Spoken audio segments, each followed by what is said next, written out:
अस्सलाम वालेकुम three class. उम्मीद है सब बच्चे खैरियत से होंगे। हम कर रहे हैं लेसन पाकिस्तान की सैर। ठीक है, इसकी हम एक्सरसाइज कर रहे हैं। इसके 3 क्वेश्चंस हो गए। नेक्स्ट क्वेश्चन देखते हैं। क्वेश्चन नंबर 4 है, गिलगित के बारे में चंद सतूर तहरीर करें। सतर कहते हैं लाइन को, सतूर जो है सतर की जमा है। इसका मतलब है इसमें कुछ लाइन्स लिखनी है आपने। तो इसका आंसर देखें पेज नंबर 49 पे। इस इलाके को सयाहों की जन्नत कहा जाता है और इसकी ख़ास बात जो है वो यहाँ पे मौजूद बुलंदोबाला पहाड़ और बहते हुए साफ़ शफाफ दरिया हैं। बल्ती और शीना यहाँ की मशहूर ज़बानें हैं। ये क्वेश्चन नंबर 4 का आंसर है। नेक्स्ट क्वेश्चन नंबर 5 है कि दर्रा खैबर किस सूबे में है। इसका आंसर है दर्रा खैबर सूबा खैबर पख्तूनख्वा में है। ठीक है। नेक्स्ट क्वेश्चन है 6, पहाड़ी और मैदानी इलाकों में क्या फ़र्क है। यहाँ पे देखें, पहाड़ी इलाके में क्या होता है कि यहाँ पे ज़मीन ना हमवार और ऊंची होती है, जबकि मैदानी इलाके में ज़मीन बिल्कुल हमवार होती है, यानी बिल्कुल स्मूथ होती है, एक जैसी होती है। ना हमवार का मतलब होता है कहीं से ऊंची कहीं से नीची। और यहाँ पहाड़ी इलाकों का मौसम जो है वो ठंडा होता है और जो मैदानी इलाके हैं वहाँ पे अमूमन मौसम जो है वो गर्म होता है। इसके अलावा आंसर क्वेश्चंस के अलावा आपने इसकी एक्सरसाइज करनी है, उसमें जुमले आ जाते हैं और ये इसम नकरा इसम मारफा को अलग करना है, ये आप लोग कर चुके हैं। और लास्ट में ये क्वेश्चन नंबर 9 है। इसमें बेसिक क्वेश्चंस हैं कुछ, यानी आपने मुल्क का नाम, उसके कितने सूबे हैं, कब आज़ाद हुआ है, इसके बानी कौन है, ये आपने अपनी नोटबुक में राइट करना है। ये कंप्लीट चैप्टर आपका हो गया। इसको आपने अच्छे से जो है ना रिवाइज़ करना है। SST में आज आपने रिवीजन करनी है चैप्टर नंबर 6 की। ये हमारा कंप्लीट हो गया है। इसके MCQs, आंसर क्वेश्चंस ये आपने अगेन लर्न करने हैं बहुत अच्छी तरह से और इनको राइट भी करना है। आपने टेस्ट देना है अपनी मदर को। ओके। मैथ्स में देखें पेज नंबर 86 है, हमने करनी है एक्सरसाइज 5.3। ठीक है, इसके लिए आप पेज नंबर 85 पे देखें। हमें एक कैलेंडर दिया हुआ है 2021 का, जिसमें सारे मंथ्स हैं और उसकी डेट्स वगैरह हैं।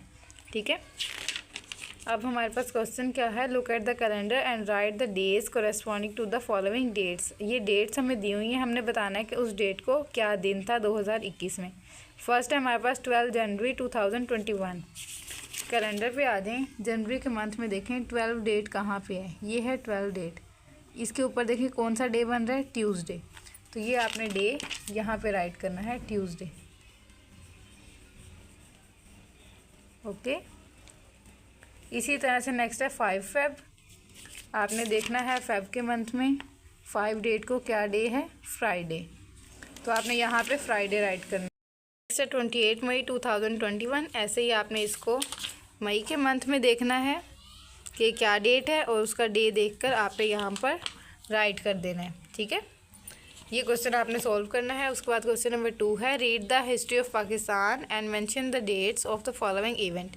ये कुछ इवेंट्स दिए हुए हैं हमें, हमने इनकी डेट जो है ना वो बतानी है। Independence day of Pakistan, independence day कब होता है, 14 अगस्त। ठीक है, 14 अगस्त 1947। कायद आज़म डे, कायद आज़म डे होता है जब कायद आज़म पैदा हुए थे। ठीक है, 25 दिसंबर। इकबाल डे 9 नवंबर। डिफेंस डे, कश्मीर डे, ये सारी डेट्स जो है ना ये आपने यहाँ पे राइट करनी है। ये एक्सरसाइज 5.3 आपने कंप्लीट करनी है। इंग्लिश में हम करने वाले हैं present continuous tense. Present indefinite tense आपने किया था जिसमें हम वर्ब लगाते हैं। ठीक है, वर्ब यूज़ करते हैं। कंटिन्यूस का मतलब होता है जारी, यानी जो अभी हो रहा है, तो उसके लिए हम वर्ब के साथ ING की एडिशन करते हैं। ठीक है, वर्ब की फर्स्ट फॉर्म के साथ ING यूज़ करते हैं। तो ये सेंटेंस हमें दिए हुए हैं, इनमें से हमने जो है प्रेजेंट कंटिन्यूस टेंस की आइडेंटिफाई करना है उसको और अंडरलाइन करना है। ठीक है, अब आपने देखना है जहाँ पे वर्ब के साथ ING आ रहा है वो है हमारे पास प्रेजेंट कंटिन्यूस।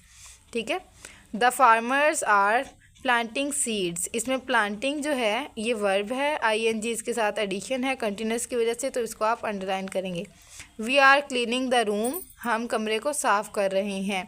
ठीक है, जो काम हो रहा है वो क्या है, सफाई हो रही है, तो वो क्लीनिंग जो है कंटिन्यूस टेंस में आएगी। तो इसको आपने अंडरलाइन करना है। इन सारे सेंटेंसेस में से आपने प्रेजेंट कंटिन्यूस टेंस की आइडेंटिफिकेशन करनी है और उसको अंडरलाइन करना है। नेक्स्ट आ जाए पेज नंबर 46 पे। ये है हमारे पास पैराग्राफ। ये आपने अपना इंट्रोडक्शन करवाना है। यहाँ पे माय नेम इज़ डैश, यहाँ पे आपका नेम आएगा। आई लिव इन डैश, जंग में आप रहते हैं। I have dash brothers and dash sisters, I study in class dash. ये वाले आपने जो है कंप्लीट करने हैं। पेज नंबर 45 एंड 46 पे जो मैंने आपको वर्क दिया है ये आपने लर्न भी करना है और उसको अच्छे से राइट भी करना है। अल्लाह हाफिज़।